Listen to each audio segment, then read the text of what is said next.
जय मातृभूमि मित्रों, वंदे मातरम, जय माँ भारती। आज मुझे श्रद्धेय राकेश जी के द्वारा जो उत्तरदायित्व दिया गया है उसके निर्वहन का प्रयास कर रहा हूँ। निर्वहन का प्रयास नहीं, ये मेरे जैसे हर भारतीय का उत्तरदायित्व है। हम ऐसे महान क्रांतिवीरों की आराधना और अभ्यर्थना में अपने जीवन का क्षण क्षण समर्पित कर दें, जिन्होंने अपने प्राणों की आहुति देकर हमारे को स्वतंत्रता का उपहार दिया था। मित्रों, जब जब भी भारतीय स्वाधीनता का इतिहास लिखा जाएगा, आज का दिन स्वर्ण अक्षरों में अंकित किया जाएगा। आज 28 मई 1883 के दिन नासिक के समीप भागुर नामक ग्राम में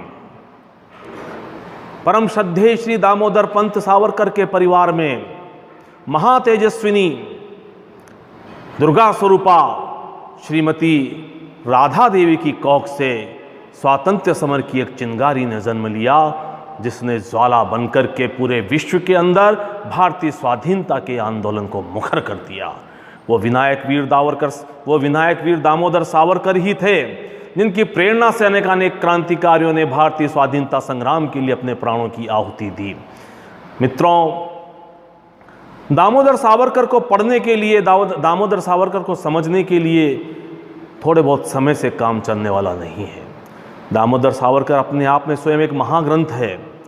उनके जीवन का प्रत्येक क्षण क्षण हमारे लिए प्रेरणास्पद है, हमें प्रेरणा प्रदान करता है। मगर यहाँ पर आज मैं उनके जीवन से संबंधित विस्तृत बातें न करके केवल इतनी सी बातें करूँगा जिनके कारण आज वो चर्चा में बने हुए हैं। बंधुओं, भारतीय स्वतंत्रता आंदोलन के अग्रिम पंक्ति के सेनानी और प्रखर राष्ट्रवादी नेता विनायक वीर दामोदर सावरकर थे, जिन्हें प्राय स्वातंत्र्य वीर या वीर सावरकर के नाम से संबोधित किया जाता है। स्वयं महात्मा गांधी ने भी उन्हें वीर सावरकर करके संबोधित किया था। हिंदू राष्ट्र की विचारधारा को विकसित करने का बहुत बड़ा श्रेय श्री विनायक वीर दामोदर सावरकर को ही जाता है। वे न केवल स्वाधीनता संग्राम के एक तेजस्वी सेनानी थे, अपितु महान क्रांतिकारी, चिंतक, सिद्ध हस्तलेखक, कवि, ओजस्वी वक्ता तथा दूरदर्शी राजनेता भी थे। वे एक ऐसे इतिहासकार भी थे जिन्होंने हिंदू राष्ट्र की विजय के इतिहास को प्रामाणिक ढंग से लिपिबद्ध किया। उन्होंने 1857 के प्रथम स्वातंत्र्य समर का सनसनीखेज जो खोजपूर्ण इतिहास लिखकर ब्रिटिश शासन को हिलाकर रख दिया था। वे एक वकील, राजनीतिज्ञ, कवि, लेखक और नाटककार थे।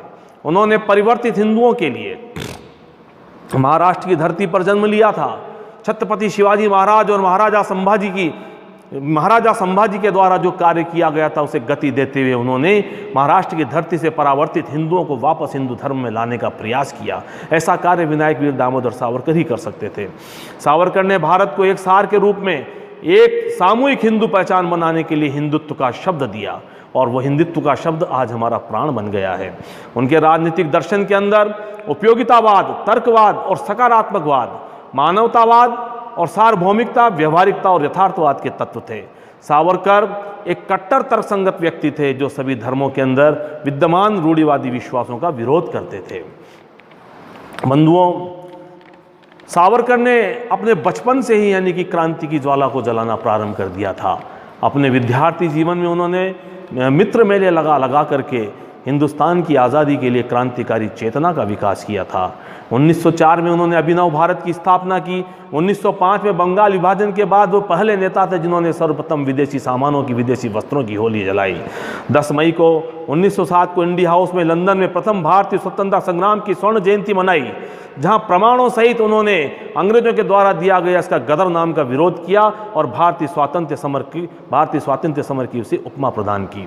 1908 के अंदर इंडियन वार ऑफ इंडिपेंडेंस 1857 तैयार हो गई और 1909 में बार-एटला लंदन से वकालत की परीक्षा उत्तीर्ण करके आपने वकालत भी प्रारंभ कर दी। यहाँ पर बंधुओं, मैं सावरकर के जीवन प्रसंग के ऊपर न जाकर के केवल मात्र इस बात पर चर्चा करना चाहूँगा कि आज उस विनायक वीर दामोदर सावरकर को कुछ राष्ट्र विरोधी तत्व गद्दार कहते हैं। शर्म आती है मुझे ऐसे लोगों के विवेक के ऊपर, ऐसे लोगों की प्रज्ञा के ऊपर जिन्होंने उस महान स्वतंत्रता सेनानी जिसने अपने प्राणों का होम राष्ट्र की चेतना को विकसित करने के लिए कर दिया, जिसने 2-2 काला पानी की सजा को काटा, उस महान सेनानी, महान क्रांतिकारी को यहाँ पर इस धरती पर गद्दार कहा जाता है। तो उन सबको चेतावनी देते हुए मैं बताना चाहता हूँ, मैं विनायक वीर दामोदर सावरकर के वो प्रशंसनीय कार्य बताना चाहता हूँ जो उन्होंने अपने जीवन काल में किए, जो आज तक किसी दूसरे क्रांतिकारी ने नहीं किए थे। माना कि लेनिन और मार्क्स उनके भी प्रेरणा स्रोत थे, मगर उन्होंने अपनी कार्यशैली से उन दोनों को भी पीछे छोड़ दिया था। तो लीजिए मित्रों, मैं सर्वप्रथम विनायक वीर दामोदर सावरकर की उन विशिष्ट कार्यों का यहाँ पर उल्लेख करना चाहता हूँ जिन्होंने विनायक वीर दामोदर सावरकर को भारतीय स्वातंत्र्य समर के एक महान योद्धा के रूप में स्थापित किया। विनायक वीर दामोदर सावरकर दुनिया के अकेले स्वातंत्र्य योद्धा थे जिन्हें 2 आजीवन कारावास की सजा मिली थी। सजा को पूरा करके वे पुनः राष्ट्र जीवन के अंदर सक्रिय हो गए थे। मित्रों, विनायक वीर दामोदर सावरकर विश्व के ऐसे पहले लेखक थे जिनकी कृति 1857 का प्रथम स्वतंत्रता संग्राम को 2 देशों ने प्रकाशन से पहले ही प्रतिबंधित कर दिया था। विनायक वीर दामोदर सावरकर वे पहले स्नातक थे जिनकी स्नातक की उपाधि को ब्रिटिश गवर्नमेंट ने स्वतंत्रता आंदोलन में भाग लेने के कारण उनसे वापस ले लिया था। अरे विनायक वीर दामोदर सावरकर पहले ऐसे भारतीय विद्यार्थी थे जिन्होंने इंग्लैंड के राजा के प्रति वफादारी की शपथ लेने से मना कर दिया था, फलस्वरूप उन्हें वकालत करने से रोक दिया गया।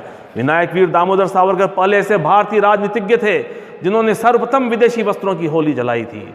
विनायक वीर दामोदर सावरकर ने राष्ट्रध्वज तिरंगे के बीच में धर्मचक्र लगाने का सुझाव सर्वप्रथम दिया था, जिसे हमारे भारत के प्रथम राष्ट्रपति आदरणीय डॉक्टर राजेंद्र प्रसाद ने स्वीकार किया। विनायक वीर दामोदर सावरकर ही सबसे पहले पूर्ण स्वतंत्रता को भारतीय स्वतंत्रता आंदोलन का लक्ष्य घोषित किया था। विनायक वीर दामोदर सावरकर ही थे जिन्हें प्रथम राजनीतिक बंदी थे ऐसे जिन्हें विदेशी भूमि फ्रांस पर बंदी बनाने के कारण हेग के न्यायालय में उनका मामला पहुंचा था। विनायक वीर दामोदर सावरकर ऐसे पहले क्रांतिकारी थे जिन्होंने राष्ट्र के सर्वांगीण विकास का चिंतन किया तथा बंदी जीवन समाप्त होते जिन्होंने अस्पृश्यता आदि कुरीतियों के विरुद्ध आंदोलन प्रारंभ किया।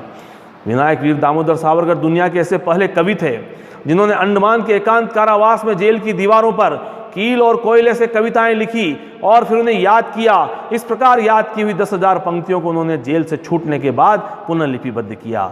विनायक वीर दामोदर द्वारा लिखित पुस्तक the Indian war of independence 1857 एक सनसनीखेज पुस्तक रही जिसने ब्रिटिश शासन को हिलाकर रख दिया। ऐसे विनायक वीर दामोदर सावरकर को जब कोई गद्दार करता है और वह भी उस धरती के ऊपर जिसकी स्वतंत्रता के लिए उन्होंने अपना जीवन होम कर दिया, तब एक कवि होने के नाते मित्रों मैं अपने कवि धर्म का निर्वाह करता हूं और मैं उनकी जीवनी के उस प्रसंग को इन लोगों को चेतावनी देते हुए कविता के द्वारा व्यक्त करने का प्रयास करता हूं। लीजिए मित्रों, कि आजादी के महामंत्र के उद्घोषक की कथा सुनो, आजादी के महामंत्र के उद्घोषक की कथा सुनो, अपनों के हाथों अपमानित अपनों की तुम व्यथा सुनो। सावरकर को किसी और ने अपमानित नहीं किया, इनको तो अपनों ने अपमानित किया है। तब जाकर के कवि लिखता है कि आजादी के महामंत्र के उद्घोषक की कथा सुनो, अपनों के हाथों अपमानित अपनों की तुम व्यथा सुनो। सुनकर खून न खोले यदि तो खुद को हिंदू मत कहना, पराधीन वैचारिक युग के अभिशापों को तुम सहना। चरखे के चलने से ही यदि आजादी ये मिल जाती, पाक परस्ती उन पुरुषों की तब हमको भी भा जाती। इस धरती पर जाने कितना लहू बहा है बलिदानी, होकर जिससे अभिसिंचित ये लगती है धानी धानी। उन वीरों की परंपरा में महावीर ये एक हुआ, उन वीरों की परंपरा में महावीर ये एक हुआ। भारत की आजादी का जो सत्य सिद्ध अभिलेख हुआ, राजनीति के हिंदूकरण का दे पावन संकल्प गया और हिंदू के सैन्यकरण का दे करके नवकल्प गया। जली विदेशी सामानों की जिसके हाथों होली थी, लंदन में चलवाई उसने वीर मदन से गोली थी। 2 जन्मों का काला पानी जिसने हंसकर काटा था, उसके सपनों के भारत को बोलो किसने बांटा था।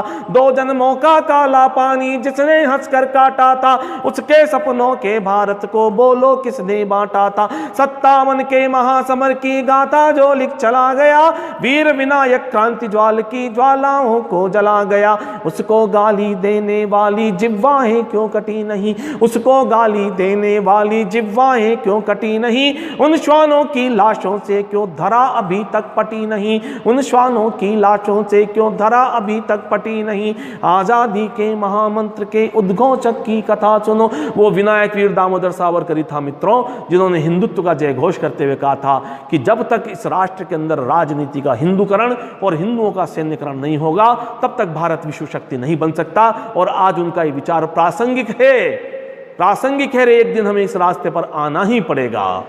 मित्रों, वो विनायक वीर दामोदर सावरकर ही थे जिन्होंने मदन लाल धिंगरे जैसे क्रांतिकारी के हाथों करजन वायली की हत्या करवा दी थी। विनायक वीर दामोदर सावरकर का कहां तक उल्लेख करूं, लेखनी बोनी पड़ जाती है, कागज छोटे पड़ जाते हैं उनके कृत्य को लिखने के लिए। मैं उस महावीर को शत शत वंदन करते हुए 4 पंक्तियों से विराम देना चाहता हूं अपनी वाणी को। कि लिखा इतिहास जिसने था समर स्वातंत्र भारत का, लिखा इतिहास जिसने था समर स्वातंत्र भारत का, जलाकर दीप वो लाया अमर स्वातंत्र भारत का। किताबों से मिटाने की करो तुम लाख कोशिश पर, किताबों से मिटाने की करो तुम लाख कोशिश पर, हृदय में देश के बसता विनायक वीर सावरकर, हृदय में देश के बसता विनायक वीर सावरकर। जय हिंद मित्रों, जय भारत।